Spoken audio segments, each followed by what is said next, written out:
It's your girl, Denise Joy. Welcome to another episode of Transformation for Your Home. Whether it's DIY or professional help, you can make your home a destination you'll love. Hey, good people. Welcome to my Tips for Thrift Shopping video series. These are quick videos with tips and ideas to help you accomplish your thrift shop goals.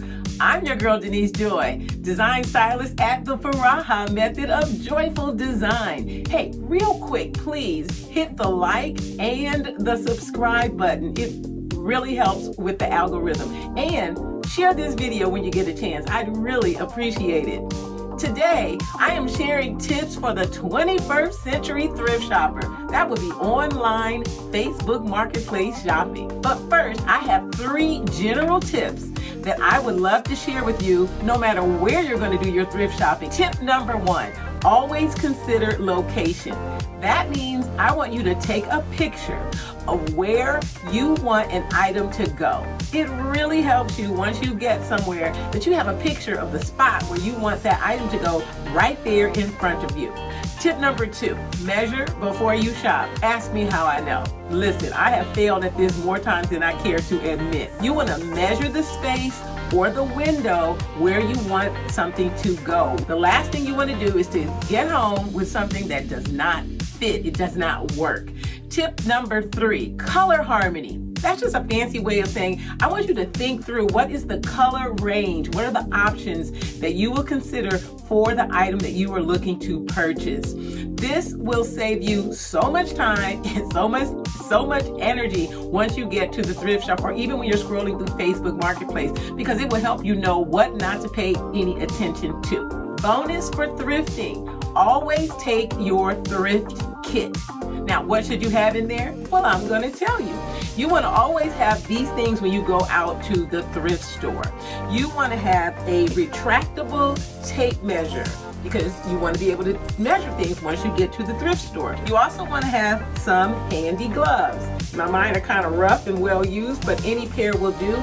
That's in case you have to load something in your car. And even if you pick up something that you purchase off of Facebook Marketplace, have a pair of gloves with you because you may need to, really handle that item. You also want to include an Allen wrench. That's that weird little wrench that, if you buy stuff at like IKEA or offline and often you have to assemble the furniture. Why should you have this? Well, in case you purchase something at the thrift store, you might need to disassemble the item and you want to have an Allen wrench with you because that's a really common way that furniture is put together nowadays. You also want to include 2 or 3 old towels in case you want to cover your car seat or add some cushion to your trunk area in case you buy something that might be breakable.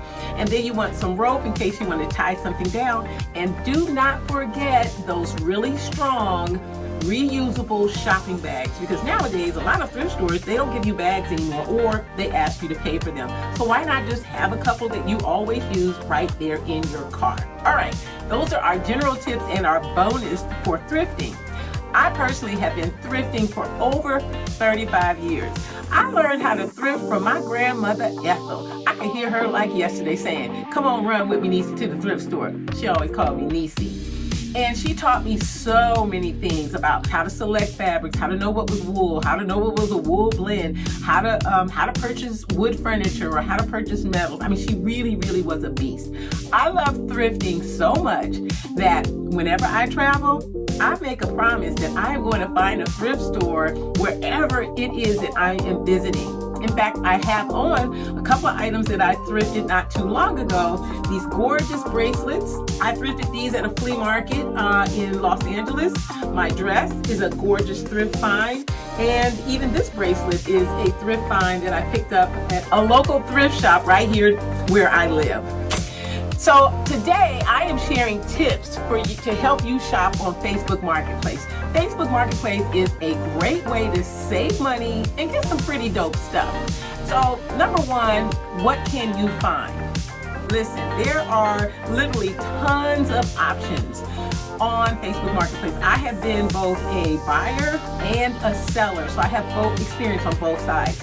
But one thing you want to do is when you get into your Facebook app, click on the little marketplace icon. It kind of looks like a little shop.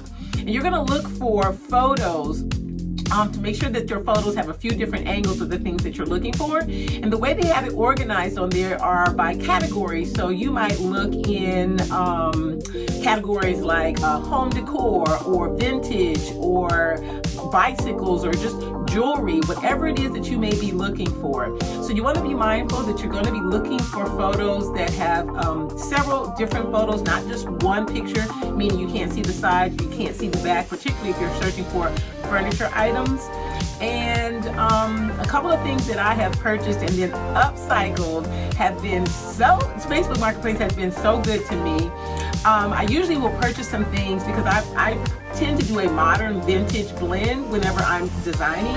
And so I have purchased a mid-century modern gorgeous metal lamp that I upcycled and included in a diva den that I did for a client. She just loved it. I also included a beautiful wood rattan vintage sideboard. For that same client, I purchased a Pottery Barn ottoman before. I've also sold a farmhouse table, sold that for about $425, made a nice little chunk of change off of that. And I've sold several gently used rugs. In fact, I just sold a rug last week, made $150. So this is really a great way to both buy things and make some extra cash. Maybe you use it for holiday shopping or a mini vacation. So other categories would be like office or sports or even antiques. You can specify bedroom, you can specify dining room. I mostly look for furniture and home decor, and this is a design show, so you'll probably be doing the same. Be mindful that the app will select items that are within a certain mile radius from your location, so that you're not going to see, like if you lived in Maryland, you won't see items in Los Angeles, right? So that's a really helpful part of the way the Facebook Marketplace app is laid out. You can also make offers that will lower the initial price, and I'll tell you a little bit more about that later. Number 2, what to beware of? Well, scammers. Scammers are all over the place, bots, scammers, just ne'er-do-wells. So usually on the first day when you post something for sale, or if you're looking for something, be mindful that there might be scammers who might be trying to get your information, particularly if you're selling something. So you want to be conscious that maybe first couple of hours, sometimes those folks responding, they might ask you weird things like, send me your number, I want to make sure you're a real person. Be really mindful. Click on their name, look at their profile, see if it's an actual person who's actually been posting things, so that if you're going to purchase something from them, you're dealing with a human being, a real person. Also, you want to weed folks out. Don't give anyone your private information for like your bank account. Make sure that you use online payment as much as possible. That could be Zelle, that could be Venmo, that could be a Cash App, but something that is traceable and verifiable. What to do for protection? So one of the things that I suggest you do is use the safety features in the Facebook Marketplace app. So that means that you want to do your correspondence in the app, because that then is tracked. Someone can tell who you were corresponding with. There's also a great feature in there that, say you agree and you decide, I want to purchase this, and the person says it's for pickup only. Well, use the set up a pickup feature in the Facebook Marketplace communication portion of the listing. That way, again, you indicate, and it's traceable in Facebook Marketplace, that you've agreed and the seller agrees that they're going to use that and that this is what the exchange is going to be. You can also share that with a friend so someone knows what is going on. Also, if you are alone, take someone with you. If you're going to be going to someone's house to pick up an item, make sure that you have someone there. And then also clean and disinfect the items that you purchase. These are secondhand items. Hopefully they're gently used, but still they have been handled by other people. The last tip is when to shop. Well, with Facebook Marketplace, which is so different from the thrift store, you can shop anytime. The thrift store, you're limited to the hours that the thrift store is open and when they close. But you can open up your Facebook Marketplace app and you can really search for anything 24 hours a day. But pay attention to how long an item has been for sale. Say, for example, if something has been on listing for like 2 weeks, you might then make an offer, which you can do, and offer to take it off of somebody's hands. Let's say something was $100 and you say, well, I'll give them $75. because by that time they're looking to sell the item. You don't find that people are holding on to things on Facebook Marketplace for a long time. It's a place to do a quick sale and a quick buy. But when you do make an offer, don't go too crazy. If somebody puts something up for $100, don't offer them 25. It is a reciprocal exchange, because maybe one day you too want to sell items on Facebook Marketplace and you want that same kind of regard and respect. But the person can also counter offer, so you can kind of haggle a little bit like you would if you were at like a flea market or something like that. Now here's a bonus tip for Facebook Marketplace shopping. You can always ask for more photos. Maybe somebody put just 2 pictures up and you want more angles. Listen, you can make that request in the communication message feature in Facebook Marketplace. You can message them, and if the seller lists something and they say that it's gently used, you can always ask, well, how long have they had it and how long have they used it? That's a way to even vet what the seller has said in terms of when they say it's gently used.